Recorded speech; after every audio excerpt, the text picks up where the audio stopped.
It's 6 a.m. here on Main Street, USA in Disneyland, Anaheim, California. Street's kind of empty right now except for a few Disneyland employees, but if you listen very carefully, you can hear the clamor of another busy day here in the Magic Kingdom. 5. Thousands of people are going to fill this street, anticipating the beginning of one of the most grueling automotive competitions in the world. 4. More than 100 cars, all of them 50 to 80 years old, are going to be traveling across America, nearly 4,000 miles in 11 days. 3. At stake, a cash purse of more than $250,000. 2. This is the Interstate Battery's Great American Race. 1. Go! Crank her up and give her the gas. We're gonna put her in the third letter race. The 5th annual Great Race is underway with Goofy and his friends leading the way across America. Good luck, Goofy. We'll see you at Walt Disney World. We're going. Here he comes. You better give this guy some room. We're talking about Dr. Robert Fuson and the Warsaw Racing Firemen, all the way from Warsaw, Indiana. 4, 3, 2, 1, go!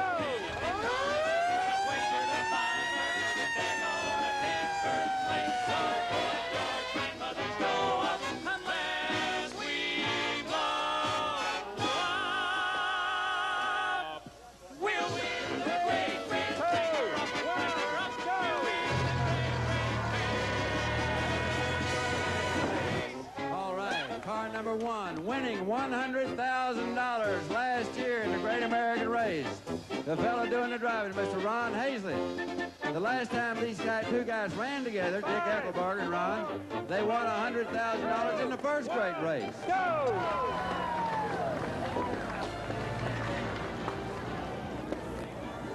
Out of Rosanke, Texas, that's Dick Burdick and Wayne Bell in a 1924 Bentley Speedster. Dick missed $100,000 by only 2 seconds last year. We see you in San Diego. Mr. Curtis Graff out of Irving, Texas. That's a Patrick Roadster, number 11, navigated by Mr. John Klassen. Old John won $100,000 here one year in the Great American Race. Those guys might win it all. You watch these guys, they'll win all the money. The driver and owner is Alan Travis out of Phoenix, Arizona, navigated by Wayne Stanfield from right here in Southern California. A couple of guys that might just win it all. They've come close a couple of times. Give them a big hand. They're coming out. They got the green. You're looking good.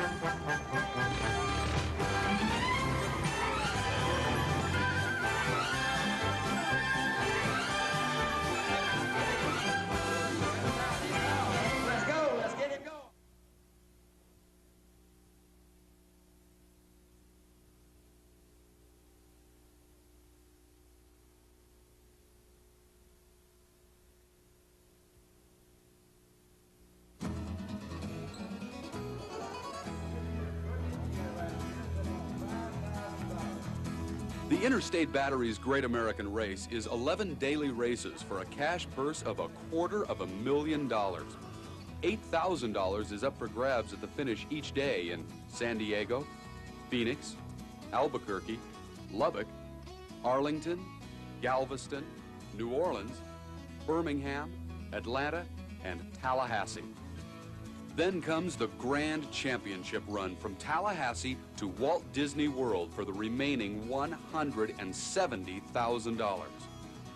The 4,000-mile ordeal has one of the richest purses in motorsports, but for most, just to finish is to win.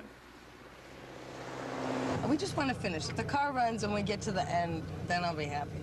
The worst? Not to finish. That's the worst. So if both cars finish, just finish, we'll consider it a victory. I guess the thing we're worried about most is the heat. Going the southern course like this, we're going to have an awful lot of heat and humidity that we're not really used to. the heat is going to definitely, it's going to be a problem for everybody, including me. I hope these people are all prepared for it because the California desert is known for the heat. I think sometimes if I hadn't opened my mouth and told my friends, I think I would quietly leave. Okay, now the next one, it says bear right to leave main highway after Indian Hills Stock Farm. There's a sign that says Indian Hills Stock Farm. Bear right. The competition, sanctioned by the International Motorsports Association, takes tremendous concentration and demands precise driving skills. Prior to the event, an exact route is selected. Measurements are taken with an electronically equipped Pontiac pace car, and precise driving instructions are written. We will install 100 reading odometers in the car and measure the course, determine the speeds we want them to travel, and we'll feed all that information into a computer that'll generate the exact late times that we'll use during the day. When we give a car a set of instructions, explicit driving instructions, if he does exactly what we tell him to do, we know within 1/100th of a second of where that car is all day. All I know is, all I can remember about it is that somebody's constantly telling me what I can do. If I have time to run to the bathroom, if I have time to drink a soda pop, and when I'm going to get up, and when I'm going to leave, and when I'm going to go to bed. This is a checkpoint. It's one of several scoring controls that are strewn throughout the course each day. Now, their location is a total mystery to the competitors. So the navigator's job is to get his driver to cross this line, matching a predetermined perfect time. For every second that they're fast or slow, they're given a point. And like in golf, the low score wins. The bottom line? Competitors attempt to match computer-generated perfect times in 50 to 80-year-old vehicles with only a pencil and paper for calculations. It's amazing. These guys in these old cars have no sophisticated equipment of any kind, a pencil and a piece of paper, and they'll come within 15 or 20 seconds of perfect time every day. The competition is extremely exciting, though. I mean, it is unbelievable. It's hard to explain, but it's the most competitive thing I've ever been in, and I really get going on it, really do. I'm Sonny West with your Eagle 105. Traffic looks like Interstate 15 southbound is slow and go into Mission Valley, but all the commuters are enjoying the spectacle that's been created by the 100-plus antique vehicles, all part of the Great American Race, which we'll be covering live this evening. Look at here, the Spirit of San Diego. Have you got a hand for these guys, this big Cadillac Roadster? That's Tom Sparks driving, and Jim Chapey done the navigating. Here he comes, John Holden, the most famous cab driver ever come out of Dallas, Texas, right here, car number 7. Have you ever seen a car that'll run 100 miles an hour and not make any noise? Here he comes right here in the Stanley Steamer. That's a 1909 steam car. Step up close. You don't see very many of them. The steamer is a little difficult to maneuver through a long trip like this. We ran out of water a couple of times, and we ran out of a few other things. We had a little flame out, but that's typical of a steam car. We'll be all right. We just need a little more time at it. All right, the Stanley Steamer, the steam team. Here. C.J. Delmarco, Class Brass. Did you nail it today? Mr. Andrew? The Stanley Steamer is really a classic. I'm not sure whether I have ever seen one before, and I was fortunate enough to see it come across the finish line today. And the fact that it was under its own power was amazing to me. The motivation is now to save up my nickels and dimes and become a participant. Right there, a little Model T race car, the Boston Tea Party. They've made it on into San Diego. That leaves us with 2 cars out. The 2 out? The Japanese teams, both small Datsuns. The Roadster with veteran Yukio Suzuki at the wheel, and rookie Tokihiro Sasaki in the open-wheeled racer.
Well, the Great American Race is only 1 day old, but already we have an upset winner. They come from Emporia, Kansas in a 35 Ford Coupe. It's Rex Gardner and his navigator Vic Thompson, and they got their victory by logging an incredible perfect score on the first of 4 legs in the first day. Rex, obviously the first day out of the chute, you come up with a win. You've got to be pleased. Yeah, we're very pleased. We've been practicing a lot for this, and we've tried this our 3rd year. And now we're finally getting her put together. We've been in the car every weekend for the last 3 months, seeing what the car will do and testing the deceleration, acceleration rates, and we're trying to be awfully sure that we know what we're doing when we get out on the course. Rex and navigator Vic Thompson won $5,000 yesterday, coming within 11 seconds of computer-generated perfect time. Right on their tail, Jim Bugsy Moran and John Sears took second and $1,500 with 12 seconds. 85 champions Woodward and Casson picked up $1,000 and third with 18 seconds. Day 2 will include a 50-degree shift in temperature. The 385-mile course runs through Calexico, onto Yuma, and across the searing Arizona desert into Phoenix tonight. Today will be a real challenge for probably better than 50% of the cars. Today we'll find out how well cars are prepared. Dick McHugh's veteran Indy 500 racer is running into mechanical problems early with a long way to go. My God, what happened to you guys? We burst a gas main, a gas line, and we're out for the day. So we're going to take a DNF. A DNF is a did not finish day. More than one DNF and you're out of the competition. The big worry for every contestant is that you're going to break. And if you break at the beginning of the race, you really have to worry because you can only break 1 day. So 2 days you're out of the competition. 1 day you're still in, but you're under a lot of pressure.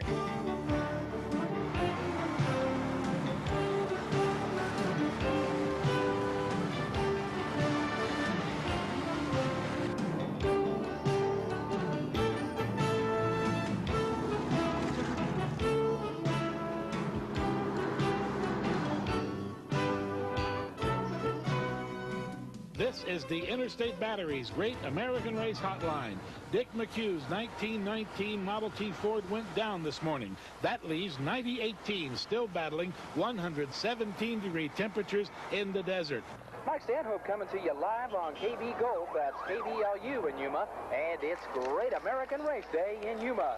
2 of our Yuma teams have already crossed the finish line here at the depot, the Yuma Fine Arts Center, but we're still awaiting the arrival of the Steve Shadle, Chuck Eckenroth team. Word back to us is that they've had a bit of a problem out on the course. Our hometown was just 20 miles away. Are y'all embarrassed a little bit? A little bit, a little more than that. Well, we'll fix it and keep on going. They're rattling real bad. If we ran it till it stopped, then we'd ruin the engine. The engine's not ruined. It's just we have to fix the problem that's inside.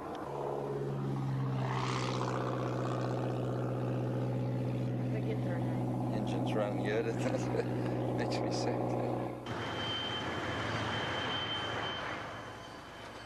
Doc Fuson's 1912 American LaFrance is another desert victim. I thought George had just got heat stroke. He started wobbling all over the road, you know. And I thought, well, poor George is just going down for the count. Then I realized it was our tire who was going down for the count. Told Lester to look out, see whether we were losing a tire, and we were. It was flat. We're not going to make it to the fire, I know that.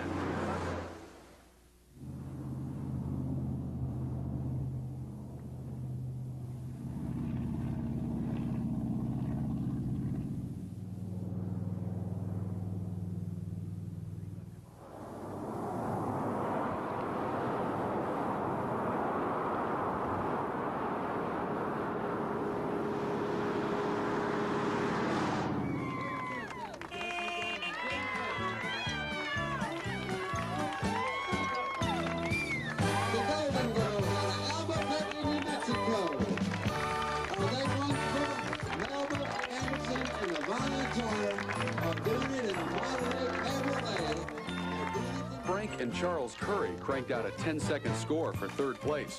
The 31 Cadillac Roadster, owned by Jim Chafee with Tom Sparks at the wheel, took second with 9 seconds. Dick Burdick and Wayne Bell turned a near-perfect 5-second score for first place in the 24 Bentley Speedster. Get them together, this Steve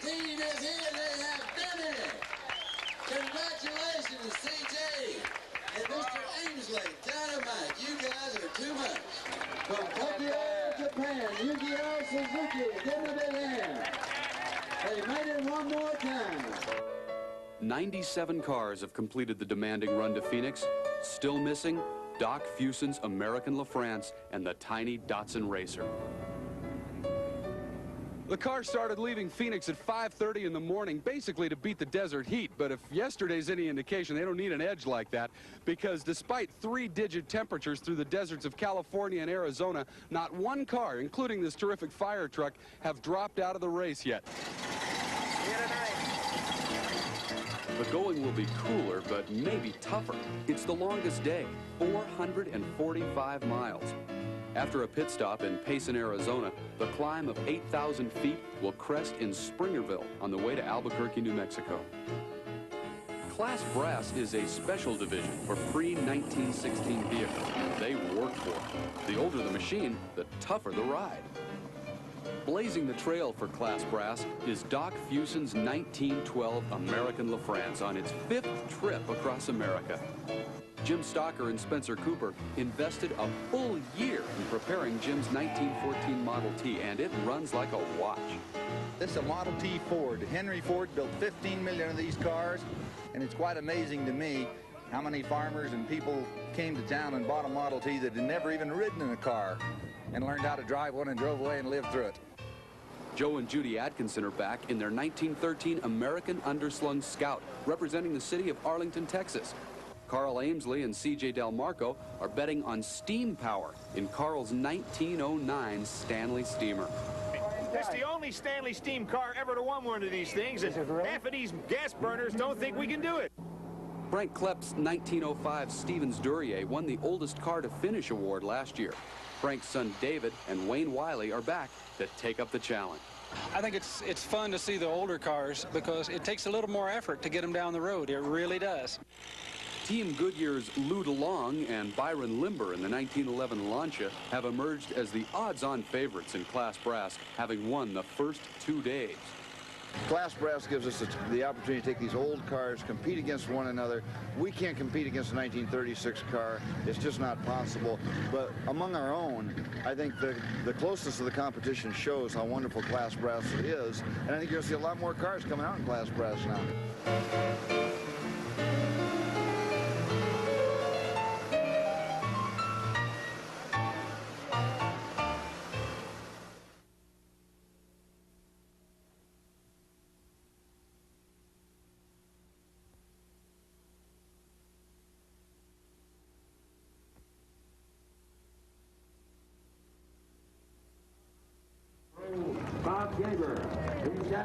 Broadcasting live from downtown Springerville in front of the post office as the Great American Race comes to Springerville, eager for its lunch stop. Broadcasting live on 14 KRVZ. Next we see coming the 1934 car that Bonnie and Clyde were actually ambushed in. It's the next to enter, one of many vehicles coming to town today for the Great American Race.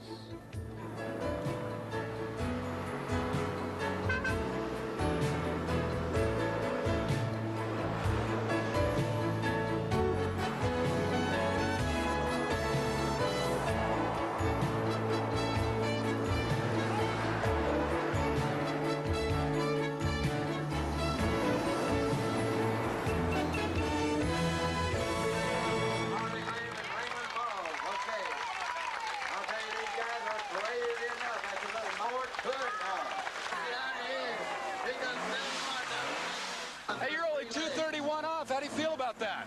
Well, that's better than yesterday. Not bad for a tough day, huh? Well, I hope so. That's great. Mr. Bill Martin.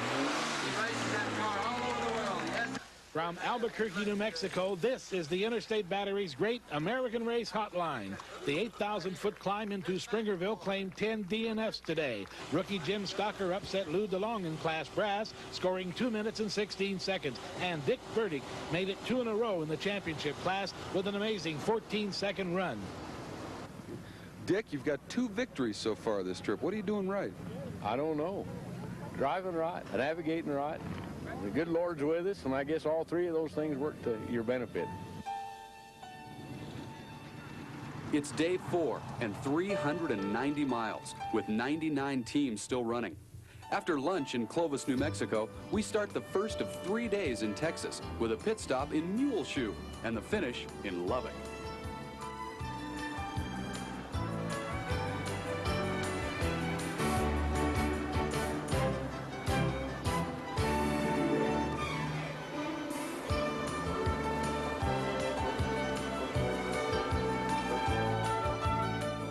Goodyear's Wingfoot Express is faring well in her third attempt to break her own transcontinental world record of 13 days and 5 hours set in 1918.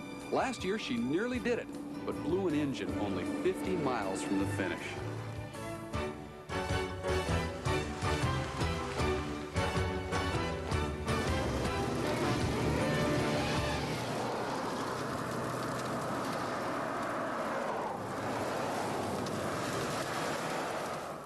Hi, this is Rick Gilbert with KFYO, your official Great Race radio station, and these beautiful classic cars are just now making their way into Lubbock at the Civic Center.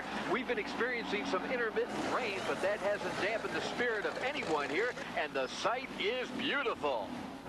Yesterday's thunder shower cooled things off, and today's 355 miles looks downhill. After a pit stop in Post and lunch in Abilene, it's a big Texas welcome in Arlington tonight.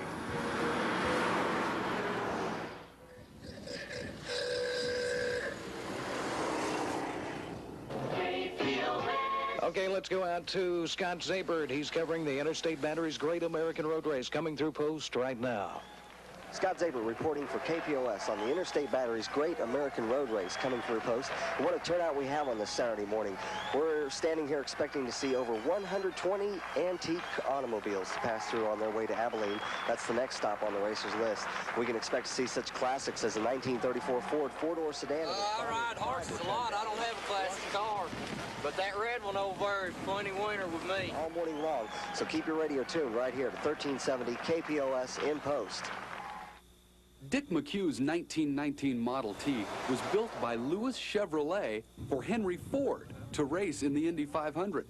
The T finished 5th in the 1923 Classic, but is having trouble handling the great race.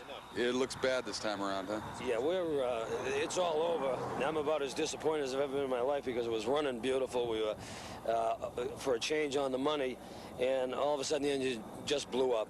So we're going to watch the rest of the race. It's history for us. Okay, well, we wish you the best of luck. Sorry this had to happen to you.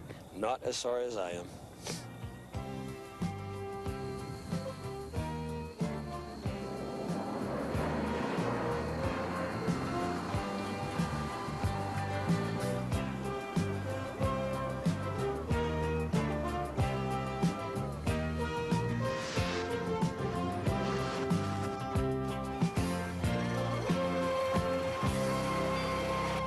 Dr. Robert Houston out of Warsaw, Indiana, right there.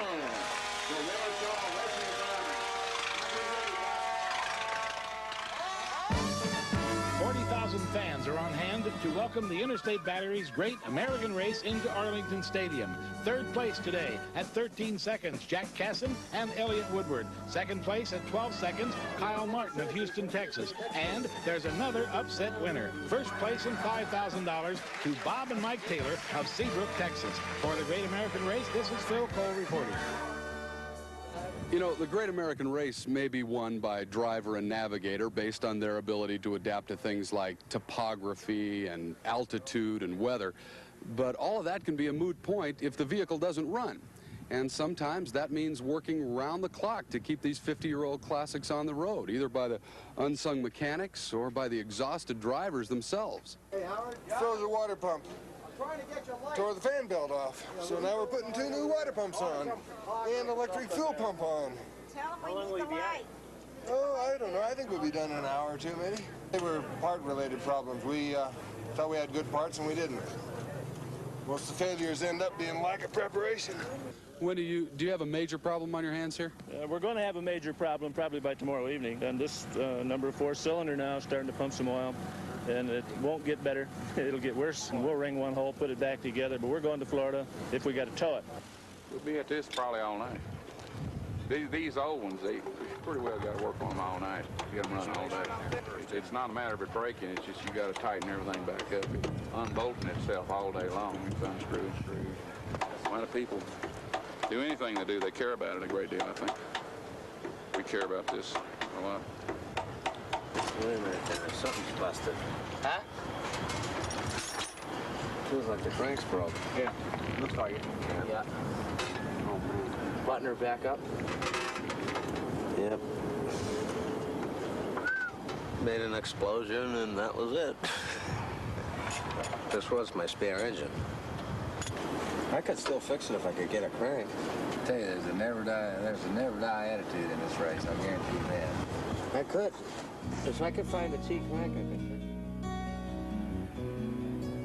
For Waxy Schneider and his Model T Racer, an all-night vigil in the Arlington pit area will remain a burning memory of what might have been. One thing that you could say about the great race in years past with reasonable predictability is that only 10 or 15 drivers really had a chance to win, but not anymore. So far, in 5 days of competition, we have 4 different winners, and 3 of those could be considered surprises. But none is a bigger shock than yesterday's winner, Texan Bob Taylor. Bob, you got to be tickled to death about that victory yesterday. Oh, no question about it. It was a lifelong dream to win something like this, especially going home to Houston. We just got our car the day before we started the race, so we had no practice time. So it's taken these first 3 or 4 days to really understand our machine. From Arlington, the competition will heat up through the piney woods of East Texas. We'll enjoy Huntsville hospitality at lunch, and after a pit stop at Clear Lake, finish on Galveston Island. The dreams have ended for Kiichiro Yokota and Yukio Suzuki. A broken fan blade flying into the radiator resulted in their second DNF, drawing the curtain on the Japanese hopes for 1987. This is Phil Cole for the Great American Race Hotline. After an uphill battle of 2,000 miles, both tiny Datsuns have been forced out of the race by mechanical failures. This narrows the international field to 2 cars, Mervyn Frankel's Bentley from England and the Ponce Crema Chevy from Venezuela. Doc, you've had some trouble on this trip, but this looks like it's the worst. I don't think we've ever had any trouble quite as bad as this one, but we've broken 2 jugs or 2 heads here.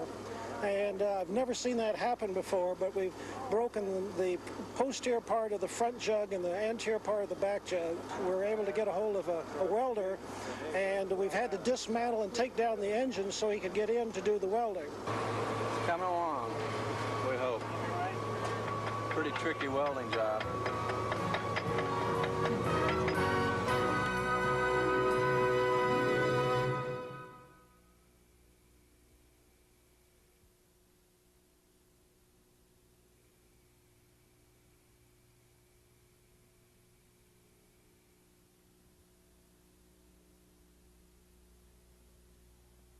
Barney and George Lawson, a 1931 Tyson Roadster out of Las Cruces, New Mexico. They were rookies last year, and they won themselves $5,000 2 days ago. They liable to win it all. Give them a great big head. Here they come. This car is the wildest looking car in the race right here. Car number 1 because they won the race last year. Looking good. Put your hands together if you like that car.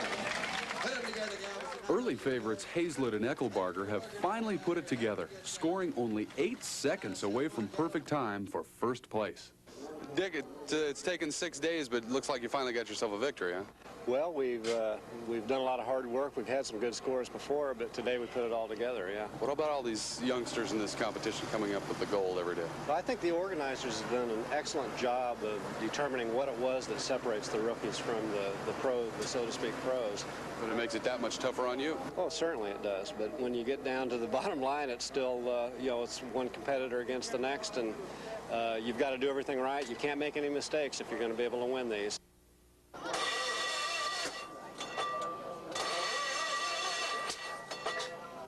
Now, what about the ignition? You just going to kind of play it by ear tonight, or what? We'll work on it all night long, and we will fix it, and we will be in the race, period. And we will make it to Florida. That's a promise. Can you tell us what the status is right now? It's a tentative situation. Yeah. If these welds, which we welded today, crack more, which they've already cracked since we welded it, the entire top of the half of the engine is going to move around, and it's going to destroy itself. And it's still leaking oil. And I mean, we're real close to hanging it up. But we got the best people, so resources count for anything, we'll make it.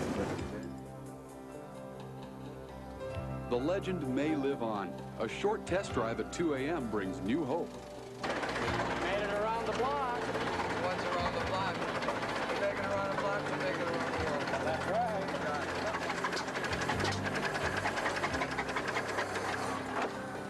Okay.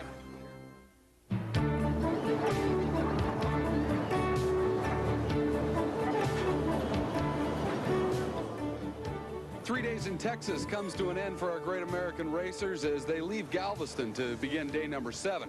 Now, this is a first for our drivers. They're on a ferry boat on their way to the Boulevard Peninsula. Today's 400-mile run is up the Texas-Louisiana coast, through Port Arthur, north on the Creole Nature Trail to Lake Charles for lunch. After a pit stop in Baton Rouge, it's Bourbon Street tonight. Speed limit 45 past 40.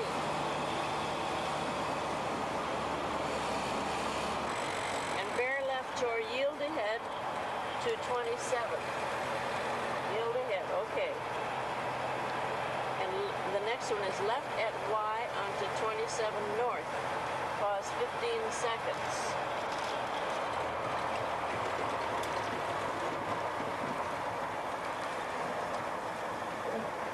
Right, that's good. How many? 7, 15, 8, 10, 11. We're in trouble.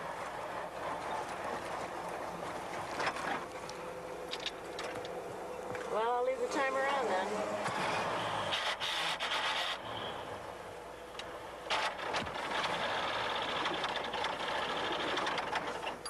That's it. That's all she wrote. Well, every day this race has just been one new lesson in humble every day. But that's all there is to it. And so what are you going to do now? Well, as soon as you leave, I'll probably cry a while.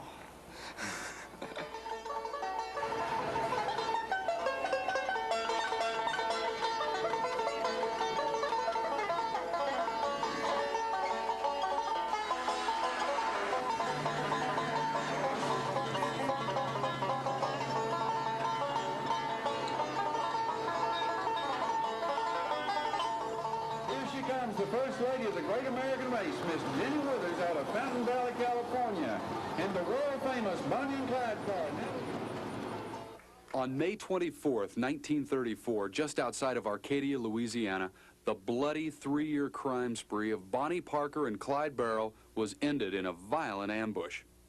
Bonnie and Clyde died when lawmen filled their stolen 34 Ford with nearly 200 bullet holes, ending a trail of murders, robberies, and kidnappings which terrorized the Southwest.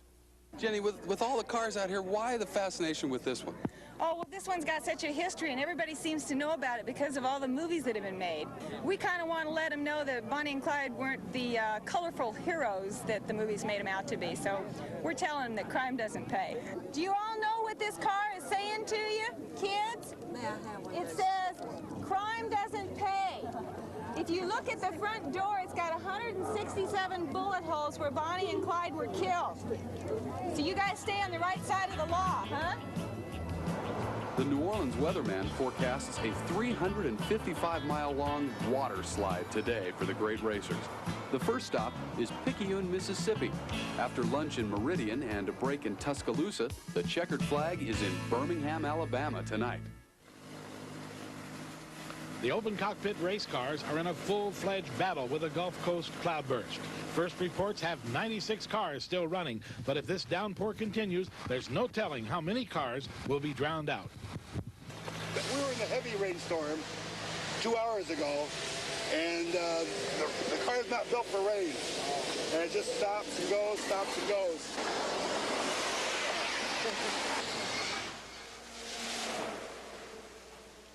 Our fuel line is broken off, going into the carburetor, so we're leaking fuel out of the engine. We've also got some more cracks in our jugs, which we've got to weld. So we've got to get into Picayune and find a welder and do another weld job.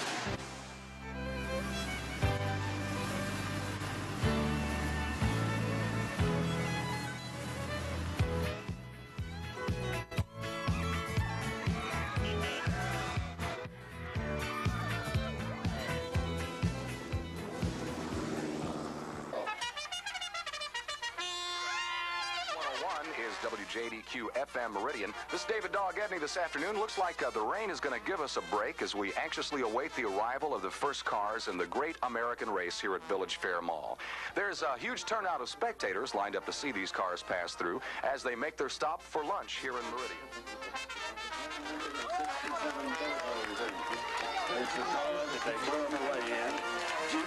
Jenny is running for the goal. She's not all our money that this year. Oh, we're lost.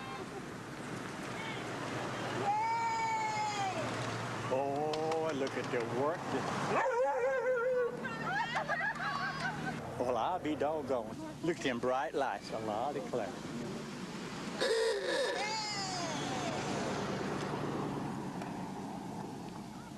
Oh, yeller. The color yeller and it yell like one. I don't mind this rain at all as long as they keep coming by. I'm staying here. I think it's good. I enjoy every bit of it. You boys have made my day.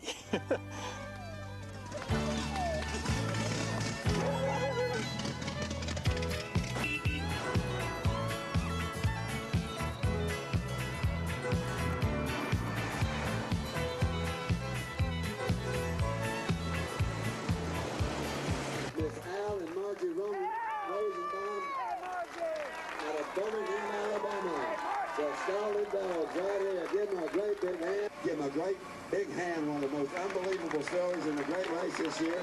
A couple of great guys from Bernardino, California.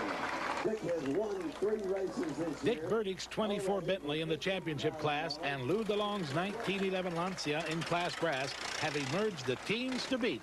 Both these open cars won in today's downpour. Burdick was first with a 22-second score, and DeLong spliced home with 39 seconds to make 7 wins in 8 days. Because of DNFs, only 86 teams still have a shot at the purse. However, tomorrow, 96 machines will continue to run for the finish, doing whatever it takes to make it. Our engine's breaking apart on us. We're stressing it too much. We had some airplane cable though, and we have strapped the engine together. We've got wood underneath the block. We've strapped it together and attempted to hold it together and keep the engine together, but we don't think it's going to work. We've done everything humanly possible that we can do. All we can do is pray for a miracle at this point, and I don't think we're going to get it. Well, we only got 84 instructions until we get to the lunch area today. Only 84. Day 9 is a short 325 miles. After a pit stop in Gadsden, Alabama, the racers will look for the sunshine, running across Lookout Mountain to Chattanooga, Tennessee. Then we'll drop down to Rome, Georgia, on the way to the hub of the South, Atlanta.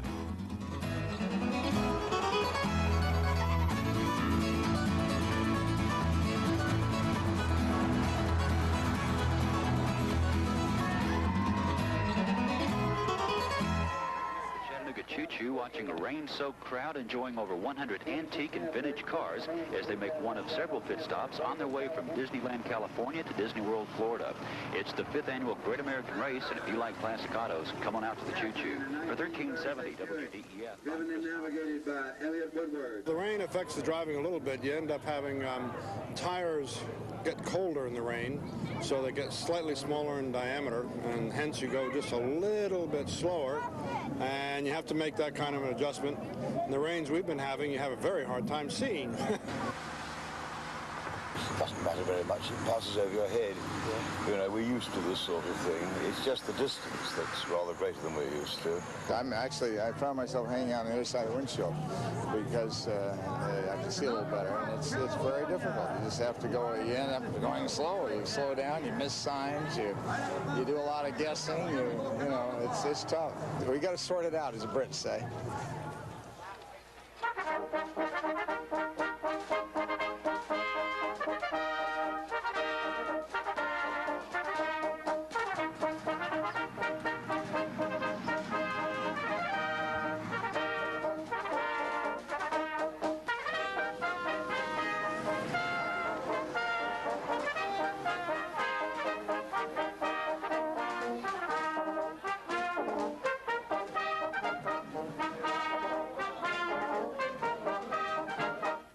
Stanley Jones out of Woodland Hills, California, and his beautiful daughter Janine in an early Ford V8. They might win it all. As a rookie last year, she was only 4 seconds away from $100,000. From Atlanta, Georgia, this is the Interstate Batteries Great American Race Hotline. History was made here today. Goodyear's Wingfoot Express took its first victory in 3 years with a score of 15 seconds. The 4.5-ton 1917 Packard truck is the heaviest vehicle in the race. Ed, you actually won a day. How'd you do? That's what they tell me. I can't believe it. Pushing a 5-ton truck up those hills with a small 4-cylinder engine, it's fantastic. Great. I'm numb. Hemmings, the Bible of the old Colorado line here, running at 19. The Hemmings Motor News team was very close behind at 17 seconds, while Dick Burdick finished third with a 24. There are only 2 days left in the Great American Race, but for two bastions of this event and for automotive history, it's 2 days too many. The 1909 Stanley Steamer, the first steam car to ever try this coast-to-coast event, has already had to pack it in because of mechanical difficulties. And the other perennial focal point of this race, the 1912 American LaFrance fire truck, is also done. 5 years of miracles have finally come to an end. What are your personal feelings about having to finally, I mean, after so much, after 5 years of always coming through, what are your feelings personally? Well, we're all a little depressed, a little hurt and sorry and sad that we, but, we've had such a great time as a team together. It doesn't want to stay together. I don't know why. It's been prepared better than ever, or we thought so. She gave everything she had. Also, we got and more. She's great. And there's a Jack Shapp on the other side, too. She's great.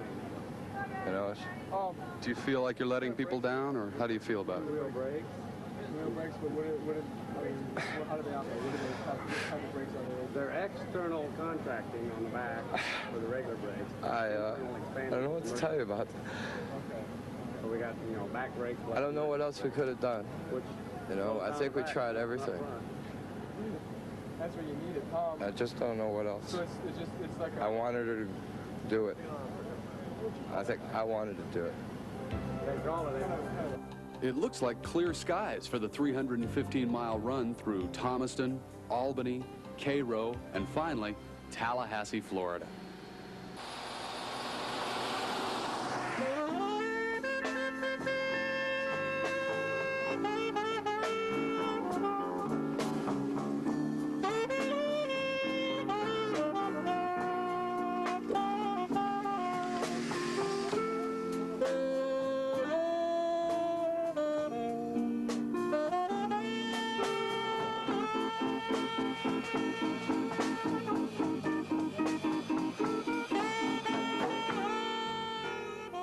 Goodyear's Wingfoot Express, a 1917 Tiger truck driven by Mr. Ed Loudermilk. Look at that guy, he's sweating. Put your hands together. From Petersburg, Florida, the Wrinkle City Racer.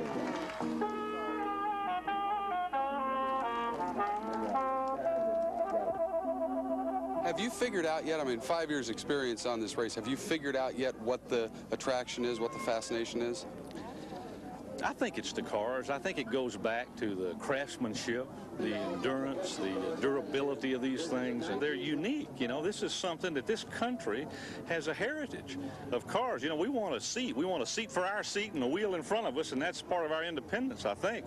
This is Michael Best for WGRA, your local great race station in Cairo. These classic automobiles are rolling in one after the other, and the local folks have really turned out with an overwhelming show of support and good old Southern hospitality. Come on to downtown Cairo. It's the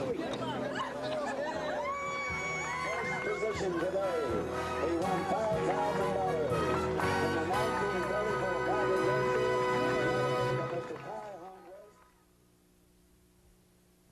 The final and most important day of the Great American Race begins in complete darkness as the drivers leave before daybreak for Walt Disney World. And since Newt Withers and Ty Holmquist won yesterday's final qualifying run, very little light has been shed on who the favorite might be for the Grand Championship run into Orlando today. Dick, are you feeling pretty confident going into this final day? Yes, sir. We've had 10 days of good practice. What are you going to have to do to pull it off?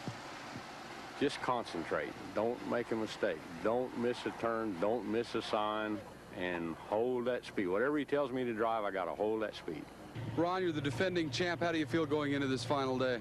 Well, if it rains on us, we're in trouble. We've seen that in the 2 days it's rained. We haven't done very well. If it's clear, good weather, we should be okay. We should have good scores, decent scores, and be right up there amongst the top. Lou, how do you feel going into this final day? It's a little early in the morning to know how we feel right now. Well, we've run real good for the whole race. The car just has a heart that won't quit, and You really kind of get to know one of these old girls when you sit in that seat for 10 days, and you kind of can feel her pulse, and I think she's ready to go. Jim, the Class Brass competition is down to 2 cars. How do you feel about your chances? Well, I don't know. We ran a good, strong day yesterday. We were right on the trigger, and I tell you, if either one of us makes a mistake today, the other one's got it in the bag. Are you hungry for this win today? You bet, boy. We came here for today.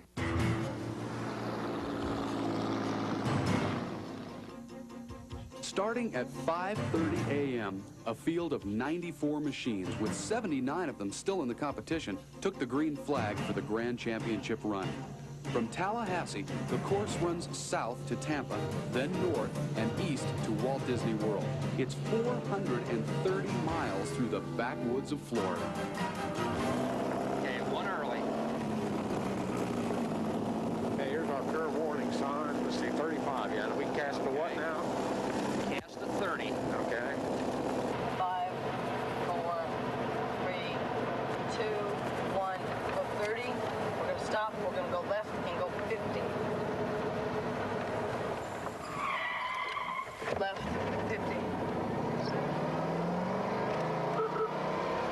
There's mile marker 1. Looking for mile marker 9 with a cast to 45. So right now we're running 40. We're going to run 8 more miles instead of 40. That's correct.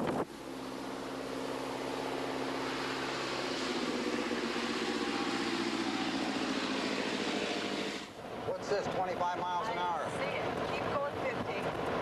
We go left. Here? Yes. I'm going to stop. Stop. Stop. Now, what do we do with Left. this? Go 50. We have a pause, but we're not going to take it.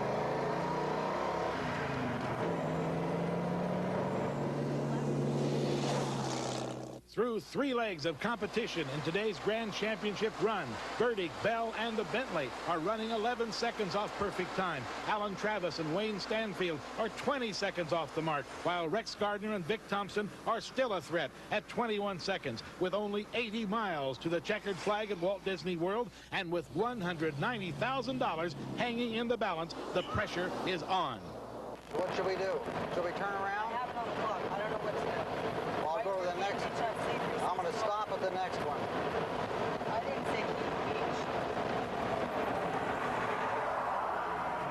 How the hell we missed that sign? I didn't say Keith Beach because you were screaming. Okay, it'll be okay. Epcot Center at Walt Disney World provides the backdrop for the finish of the 5th and longest great race ever. Look at this car. Put your hands together here. These guys have done it. 4,000 miles. Incredible.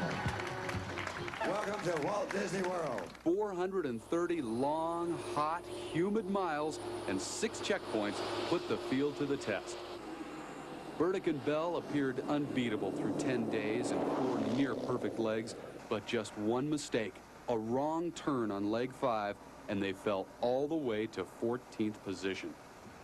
Team Goodyear's 1911 Lancia, driven by Lou DeLong and navigated by Byron Limber, made it 10 out of 11, winning Class Brass and $19,500.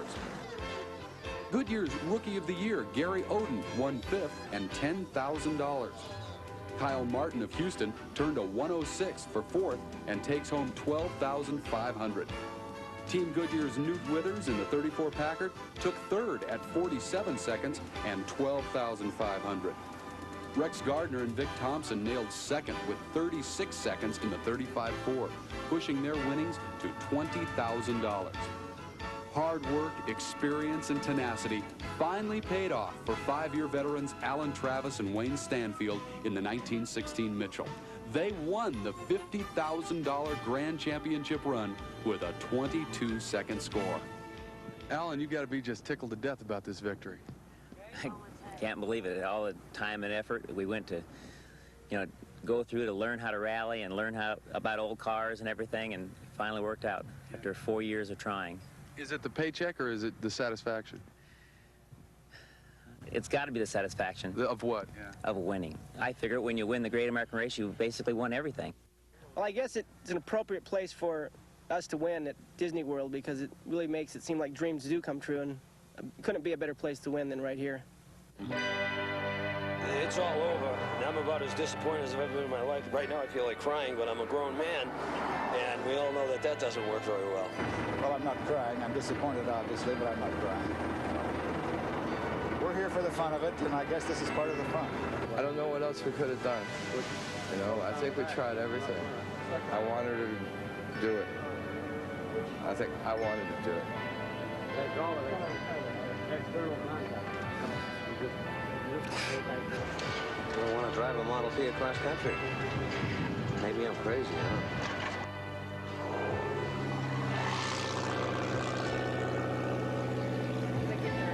Engine's run good. It makes me sick. Well, as soon as you leave, I'll probably cry a while.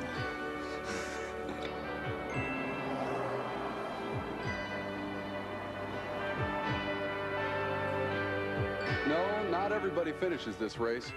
I guess 11 days of toil and exhaustion, of pushing yourself and a 70-year-old machine to the absolute limit has a way of catching up with you. And whether it catches you in some remote stretch of mountain or out here in the isolation of the desert, you leave a little part of yourself behind. It's a part that can't be retrieved until next year. And that's why these great competitors and their never-say-die attitude are coming back, making this a truly great race. They'll see you next year. I'd like to have competed to the end this year, but we'll be back next year. And next year we're going to do better, that's all. We'll be back. That's a promise. Well, we'll be back next year. This is too much fun too much of a challenge to let go. And there's a never-die attitude in this race. I guarantee you that.